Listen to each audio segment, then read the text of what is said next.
1998 का साल था और कोलकाता के गंगापुर में शालिनी और आस्था, दो अच्छी दोस्त, एक प्रिंटिंग प्रेस में काम किया करती थी। दोनों रोज सुबह ममतागढ़ से बस पकड़ती और शाम को वापस लौट जाती, लेकिन उस दिन कुछ अलग था। शालिनी को ऑफिस में कुछ जरूरी काम पूरा करना था, इसलिए आस्था अपने यूजुअल टाइम पर घर चली गई और शालिनी ने फैसला किया कि वो लास्ट बस पकड़ के अपने घर को जाएगी। आज का दिन शालिनी के लिए थोड़ा अलग था। उसने अपनी लास्ट बस मिस कर दी। वो थोड़ी परेशान थी, लेकिन उसने डिसाइड किया कि आज वो ट्रेन से सफ़र करेगी।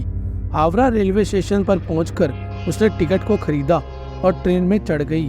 स्टेशन काफ़ी हलचल भरा था, लोग अपनी ट्रेन पकड़ने की जल्दी में थे। अकेले ट्रेन में सफ़र करना उसके लिए काफ़ी डरावना था। कोलकाता के रातों का अंधेरा और वीरान रास्ते उसे और भी ज़्यादा डरावने लगे। शालिनी ने ट्रेन में एक खाली सीट ढूंढी और बैठ गई। धीरे धीरे ट्रेन चलने लगी और शालिनी अपने ख्यालों में खो गई। तभी उसने कुछ दूर बैठे 3 आदमियों को धीरे आवाज़ में बात करते सुना। इन आदमियों का नाम बनर्जी, मुखर्जी और चटर्जी था। ट्रेन की धीमी रफ्तार और चारों तरफ का सन्नाटा उसे बहुत डरावना लग रहा था। तभी उसने देखा कि 3 आदमी उसके पास वाली सीट पर बैठ गए। वे आपस में धीरे धीरे बातें कर रहे थे, पर शालिनी ने उनकी बातों को गौर से सुना। वे तीनों एक बूढ़े आदमी को लूटने का प्लान बना रहे थे।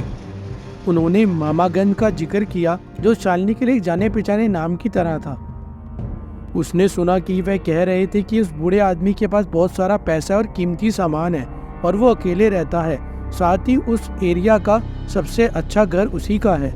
जैसे ही उन्होंने मामागंज का नाम लिया, शालिनी को याद आया कि यह तो आस्था के दादाजी संजय बाबू का घर है।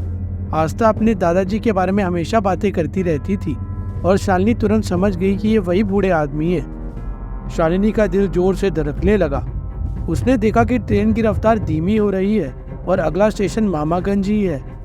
टाउन की टेलीफोन लाइंस और वायर मेंटेनेंस के कारण शालिनी किसी को बता भी नहीं सकती थी। डर के मारे उसने सोचा कि उसे खुद ही कुछ करना पड़ेगा।